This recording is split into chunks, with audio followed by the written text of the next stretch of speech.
¿Cuáles son los límites del humor? Esta pregunta nos la estáis haciendo mucho a los humoristas últimamente, demasiado para mi gusto.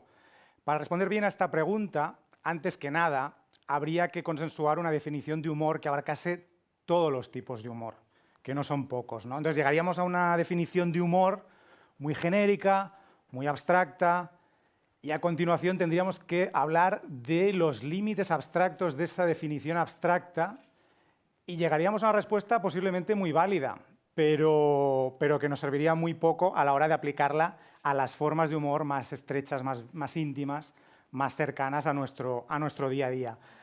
Así que para responder a la dichosa pregunta me vais a dejar que haga un truco, y es que cambie la pregunta. En vez de cuáles son los límites del humor, primeramente voy a responder a cuándo y por qué un chiste no sale bien, ¿vale? En vez de ir de lo genérico a lo concreto, creo que es mucho más ilustrativo ir de lo concreto a lo genérico, ¿vale?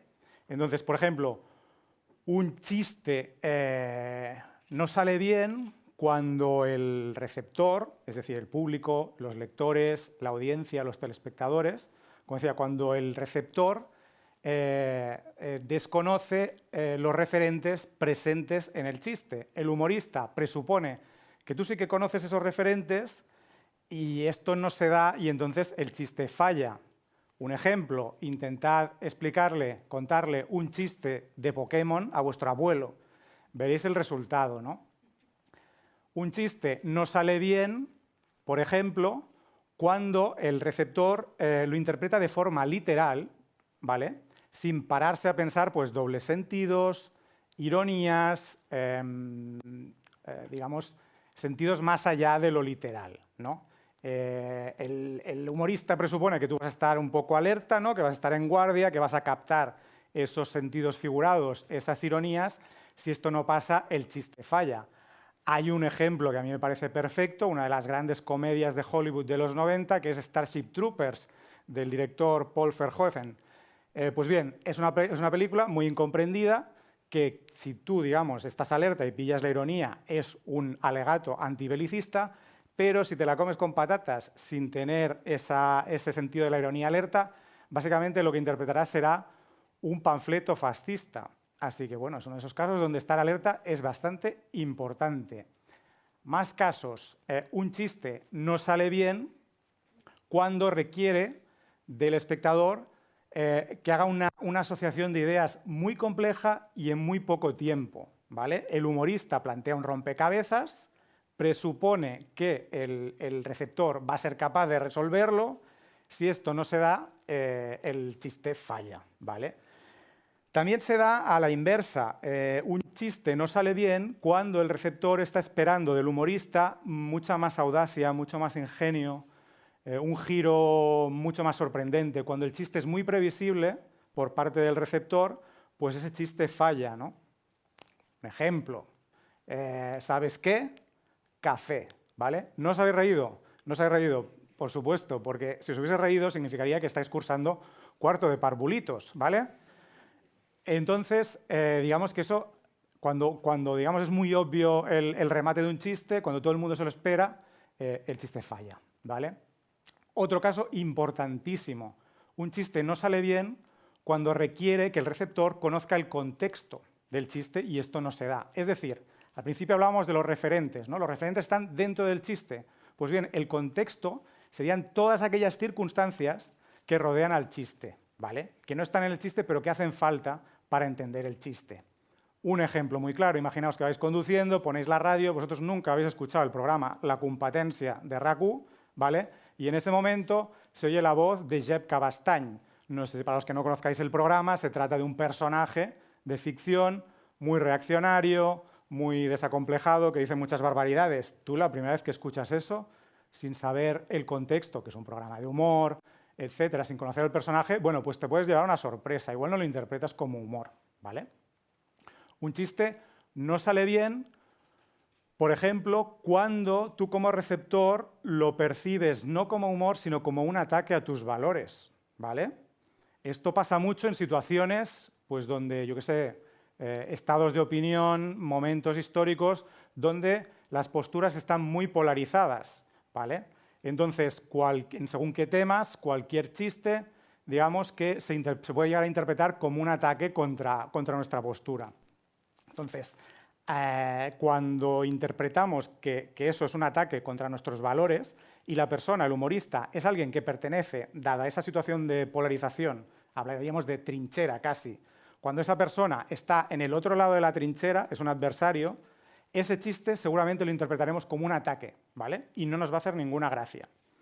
Otro caso similar, pero algo diferente, sería cuando ese chiste es un ataque a nuestros valores, pero viene de alguien que forma parte del mismo lado que nosotros, o sea, que forma parte de nuestro lado de la trinchera. Entonces, seguramente lo veremos como algún tipo de autocrítica y es posible que el chiste sí funcione, ¿vale? Eso ya depende de la sensibilidad de cada cual.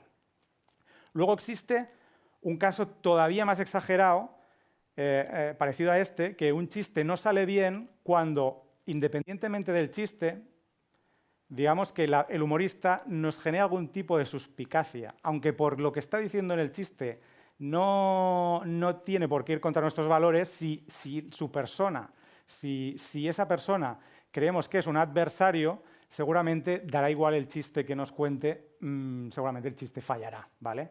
Hay gente que directamente no nos hace gracia. Imaginaos a vuestro mayor adversario político contándoos un chiste buenísimo. ¿Os reiríais? Pues oye, seguramente no, ¿vale?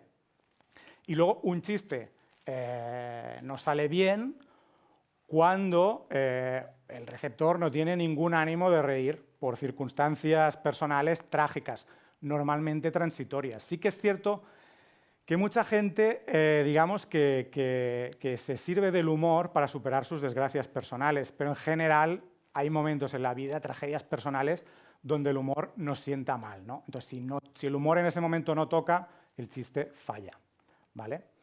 Entonces, repasando un poco esta casuística, nos damos cuenta de que la efectividad de un chiste, en general, está muy estrechamente relacionada con el grado de conocimiento mutuo entre emisor y receptor, ¿vale? Cuanto menos se conocen emisor y receptor, menos se aceptan emisor y receptor, más probabilidad hay de que el chiste falle, ¿vale? Entonces, habría como dos grandes casos, ¿no? Uno sería hacer reír a una persona cercana, a un amigo, a una persona amiga, ¿vale? Esto en realidad es bastante fácil, no le quito mérito, pero es bastante fácil. Y luego el caso extremo sería hacer reír a un público masivo generalista. Eso que llamamos el gran público, ¿vale? Eso es más difícil. Y porque es más difícil, es una profesión, ¿no? Y los humoristas profesionales nos dedicamos a ello. Pero no es fácil, la verdad es que no es fácil. ¿Y por qué no es fácil? Pues básicamente porque el gran público, son obviedades, pero hay que decirlas, tú no conoces uno por uno a todas las personas que conforman el gran público. Y esas personas entre sí son muy distintas, es decir, es prácticamente matemático. Algo tan importante como son los referentes compartidos, lo que decíamos de los referentes. Cuanta más gente compone una audiencia, la intersección de referentes, los referentes compartidos, se va haciendo cada vez más pequeña, ¿vale? Imaginaos, por ejemplo, un animador de cruceros, ¿vale?, que tiene que hacer reír a un público compuesto por parejas de la tercera edad, niños pequeños, matrimonios conservadores, matrimonios más progresistas. Bueno, es para tirarse por la borda, es absolutamente imposible. Es muy difícil hacer un chiste que haga reír mucho a todo el mundo. En mi opinión, es imposible. Lo que sí puedes hacer es hacer un chiste que sea capaz de hacer gracia a una mayoría, ¿vale? Y para hacer gracia a una mayoría tienes que entender qué denominador común tiene esa mayoría, ¿no? Tienes que de algún modo conocer a tu público, saber quién es, adaptarte un poco a ese público, ¿vale? Entonces, esto es lo que respecta a la parte del humorista, pero lo cierto es que el público no es tan pasivo como mucha gente nos quiere hacer creer. El público también es capaz de poner parte de su parte para bueno, pues intentar entender según qué formas de humor a las que todavía no está habituado, ¿no? Sí que es cierto que un humorista desconocido para el público, pues es posible que el público lo rechace, precisamente porque es desconocido. Pero del mismo modo, ese humorista desconocido, que es desconocido inicialmente, puede, digamos, resultar un misterio interesante. El público, en realidad, también quiere conocer. También le apetece, ¿no?, saber quién es esa persona y conceder el beneficio de la duda a los humoristas. Entonces, digamos que, pongo un ejemplo, dos amigos muy cercanos, ¿vale?, se hacen una broma privada entre ellos, que prácticamente solo pueden entender ellos. Una tercera persona, no tan amiga, no tan cercana, escucha esa broma privada y puede reaccionar de dos maneras. Puede decir, ostras, yo esto no lo pillo, no es para mí, paso, ¿vale? O puede decir, no lo pillo, no es para mí, pero entiendo por dónde va, ¿no? Intuyo por dónde va, me acoplo, ¿no? Y por favor, quiero más, ¿no? Entonces, hay como dos perfiles muy generales de humoristas, ¿no? Uno sería el que es muy considerado con su audiencia, el que intenta, digamos, acercarse de forma perfectamente calculada a la audiencia, ese sería uno, ¿no? Y otro sería aquel que, bueno, con su broma privada, de alguna manera, con su voz propia, es capaz de conquistar poco a poco, ¿no?, una cosa que al principio parece minoritaria, pues poco a poco ir ganando adeptos y, digamos, pues irse formando una parroquia de seguidores sin renunciar, digamos, a su autoría como humorista, ¿no?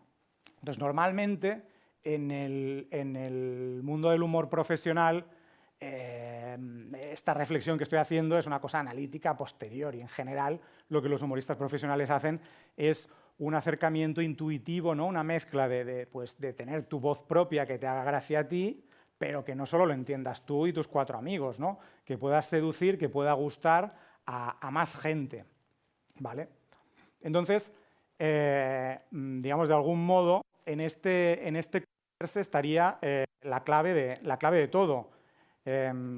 Porque si la audiencia conoce bien al humorista y el humorista conoce bien a la audiencia, no existen límites para el humor.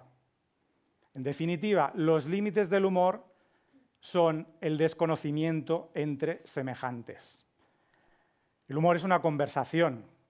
Si yo no entiendo quién eres y tú no entiendes quién soy yo, pues no tiene sentido que sigamos conversando, ¿no? Muchas gracias.